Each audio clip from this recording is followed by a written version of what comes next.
Total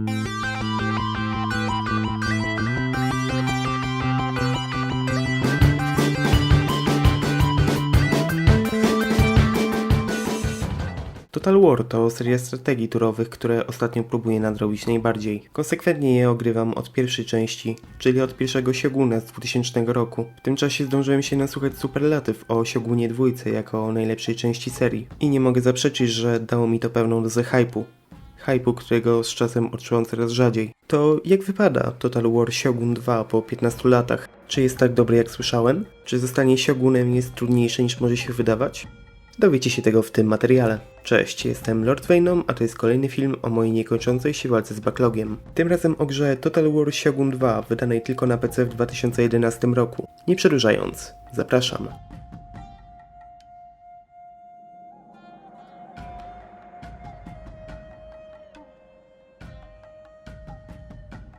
Creative Assembly przed Shogunem 2 zrobiło aż 6 części serii Total War. Pierwszego Sioguna, który zbudował proste, choć solidne fundamenty pod serię, wielkie bitwy na ogromną skalę w czasie rzeczywistym oraz dość prostą ekonomię. Medieval z kolei przerobił gruntownie system rekrutacji wojska oraz dodał jednostki morskie. Rome zwiększył znaczenie dowódców i dodał ulepszenia dróg. Medieval 2 wprowadził rozbudowaną dyplomację. Empire dodał system nauki i rozwoju technologii.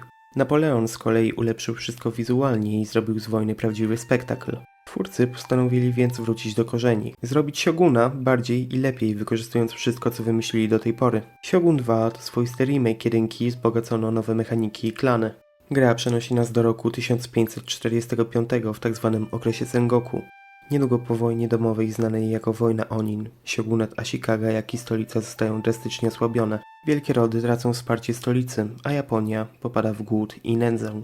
Wszyscy możnowładcy Nihonu dochodzą jednogłośnie do tego samego wniosku. Ashikaga muszą odejść. Ktokolwiek przejmie Kyoto i utrzyma je wystarczająco długo, zostanie nowym Siogunem. O ten tytuł z kolei rywalizuje aż 12 klanów. I choć kanonicznie wygrywa klan Tokugawa, tak nic nie stoi na przeszkodzie, by gracz zmienił historię po swojemu. W praktyce daje to nam aż 12 kampanii, w 3 wariantach. Krótka kampania zmusi nas do zostania Siogunem oraz przejęcia co najmniej 20 prowincji, w tym kilku kluczowych dla wybranej frakcji. Gra daje nam na to 30 lat. Długa kampania z kolei zmusi nas do przejęcia 40 prowincji z limitem do 1600 roku. Natomiast dominacja zmusi nas do przejęcia całej Japonii w tym samym czasie. Jedna tura to jedna pora roku, co daje nam 4 tury na rok. To daje nam 120 tur na krótką kampanię i 220 na pozostałe. Wbrew pozorom to nie jest tak wiele. Udana krótka kampania zajmuje nam około 8 godzin. Zaznaczam, udana kampania. I tutaj omówię kilka kwestii gameplayowych, bo Shogun 2 to najtrudniejszy Total War, w jakiego grałem do tej pory. I mówię to po ograniu jej na najniższym poziomie trudności jako klan Shimazu, uważany za jeden z tych łatwiejszych. Zgodnie z tradycją Total War'a, poziom trudności dyktuje trudność gry tylko połowicznie. Drugim czynnikiem jest tu wybór frakcji. Klany mają do dyspozycji różne przewagi, zarówno wojskowe, ekonomiczne, jak i geograficzne. Shimazu przykładowo mają najlepszych samurajów z katanami i najbardziej lojalnych dowódców. Ponadto zaczynają na samym skraju mapy, więc mają najmniej innych klanów obok siebie. Oda mają najlepszych Ashigara, czyli pikinierów i najwyższe morale, ale z gorszym położeniem. Z kolei klan Uesugi jest ściśnięty między terytoriami innych klanów i bardzo łatwo nimi odpaść na samym początku. Co możemy nadrobić, wykorzystując dobrze dyplomację i nie wchodząc za wcześnie w konflikty.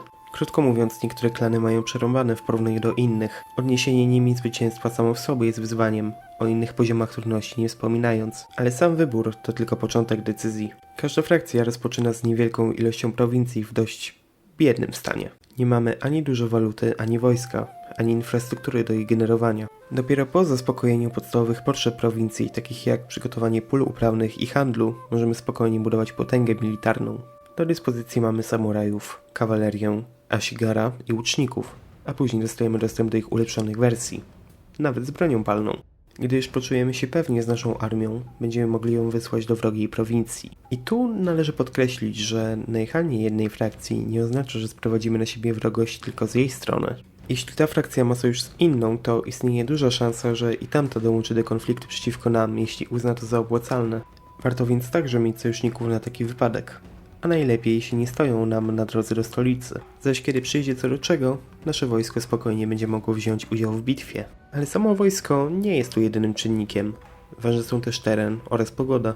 Przykładowo w deszczu kawaleria oraz łucznicy o wiele gorzej sobie radzą po obu stronach. Możemy to wykorzystać, jeśli wroga armia polega na nich bardziej niż nasza, albo po prostu przeczekać pogodę. Z drugiej strony dochodzą także fortyfikacje w przypadku oblężeń. Choć bitwy potrafią zająć dość długo, to samodzielne rozkazywanie nierzadko daje o wiele lepsze efekty niż automatyczne rozstrzygnięcie. Wybór należy w tej kwestii całkowicie do Was. Ale niezależnie od tego, jak rozstrzygacie bitwy, możecie przechylić szale na swoją stronę za pomocą doświadczonych dowódców. Dowódcy mają swoje indywidualne cechy oraz lojalność. Wygrywanie przez nich bitew sprawia, że levelują, nabierają nowe cechy, a my dostajemy decyzję, co u nich wzmocnić, a także kogo chcemy dodać do ich świty. Możemy też ich żenić i to z kim to zrobimy ma na nich wpływ. Ambitna żona zwiększy ich skuteczność, ale zmniejszy lojalność. Dzietna żona z kolei zwiększy szansę, że będzie miał potomka, który także będzie mógł dołączyć jako dowódca. Takich wariantów jest więcej i nie jestem pewien, czy zobaczyłem wszystkie.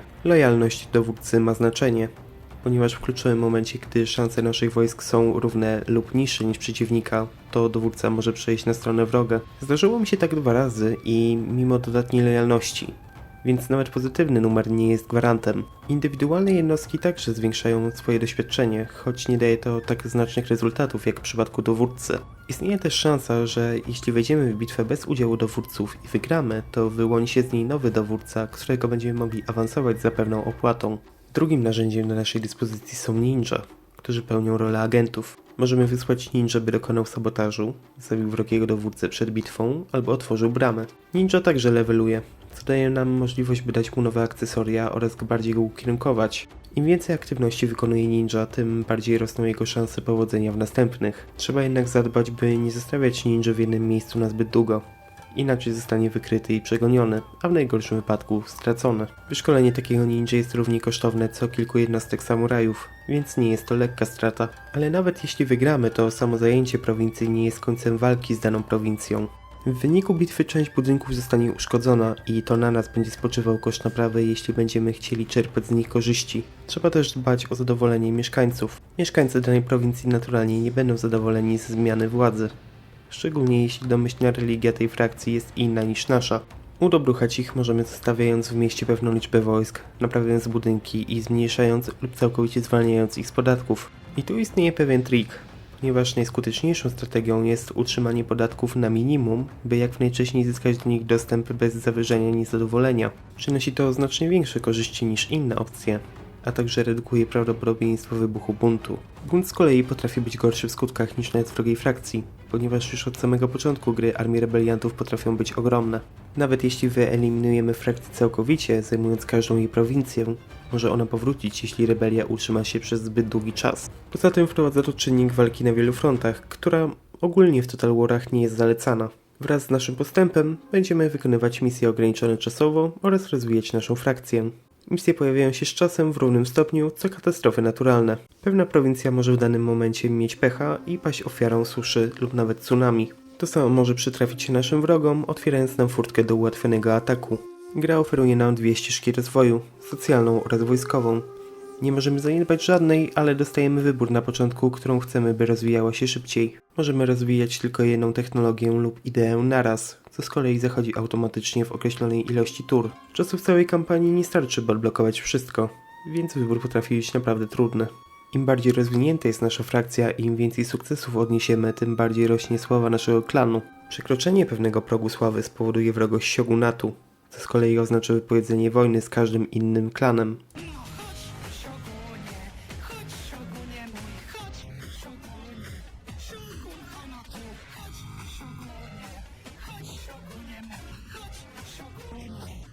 Nawet jeśli zaskoczymy shogunat i przejmiemy stolicę przed osiągnięciem tej sławy, i tak zwrócimy na siebie uwagę pozostałych. W krótkiej kampanii zazwyczaj oznacza to koniec. W długiej z kolei otwiera nam drogę do podbicia reszty Japonii kosztem skoku poziomu trudności. Zostanie shogunem daje nam dostęp do floty oraz jednostek dostępnych tylko dla shogunatu. Gameplay swoim skomplikowaniem i trudnością nie dorównuje tuzom gatunku Grand Strategy, takim jak Hearts of Iron czy Europa Universalis od Paradoxu, co nie zmienia faktu, że bardzo dużo może pójść źle i dużo zależy od naszych decyzji. W razie czego nic nie stoi na przeszkodzie, żeby zapisywać grę co chwilę i wczytywać, kiedy tylko coś pójdzie nie tak. Natomiast jeśli tego nie chcemy, to nadrobienie strat kosztuje dużo czasu, a limit czasowy jest tu znacznie bardziej restrykcyjny niż w innych Total Warach. Możemy nieco ułatwić sobie rozgrywkę używając naszych okrętów, by zablokować wrogie porty, zanim stworzą swoją flotę morską i napadną na nasze granice od strony morza. Bo niestety jeśli nie zrobimy tego wystarczająco szybko, to wrogowie zrobią to samo na nas. Nie popełniajcie mojego błędu. Inwestujcie w statki. Wizualnie Total War Shogun 2 wygląda równie dobrze jak Total War Napoleon, czyli świetnie. Na przybliżeniu możemy dość wyraźnie obejrzeć nasze jednostki i teren w środku bitew. Z mapy świata z kolei możemy rozpoznać indywidualne budynki. Teren i drzewa też wyglądają niczego sobie. Z kolei największe wrażenie robią animacje postaci symbolizujących nasze armię. Po każdym awansie nasi dowódcy oraz ninja wykonują całkiem satysfakcjonującą animację, której nie da się przegapić. Z kolei po wygranej bitwie postać należąca do naszej armii widowiskowo szlachtuje wroga. Prezentuje się to znacznie lepiej niż w Napoleonie i chce się to oglądać. Jeśli chodzi o udźwiękowienie, raczej nie mogę się doczepić do głosów naszych doradców oraz innych frakcji podczas dyplomacji. Nie wiem jak brzmi japoński akcent, ale bez problemu kupiłem to, co tu usłyszałem. Z kolei jeśli chodzi o muzykę, to jest Total War. Pewnie, że jest dobrze. Mamy tu kilka utworów przypisanych do każdej pory roku na mapie świata. Poza tym całkiem solidną muzykę bitewną oraz całą masę jingli, które dość jasno sygnalizują to, co oznaczają. Nie zapamiętamy tych dźwięków na długo, ale na pewno nie zniechęcają one od spędzenia wielu godzin na mapie świata. Sama podstawka oferuje 12 frakcji z krótkimi kampaniami na co najmniej 8 godzin, czyli około 100 godzin, zakładając, że ogrywamy tylko krótkie kampanie. A przecież gra ma jeszcze 2 dodatki. Rise of the Samurai przenoszący akcję do roku 1175 z 3 nowymi frakcjami oraz Fall of the Samurai, dziejący się w 1864 z 2 nowymi. Jeśli ktoś oglądał film Last Samurai z Tomem Cruise'em, to na pewno będzie kojarzył setting tego drugiego dodatku. Z tymi dodatkami gra może zająć jeszcze dłużej.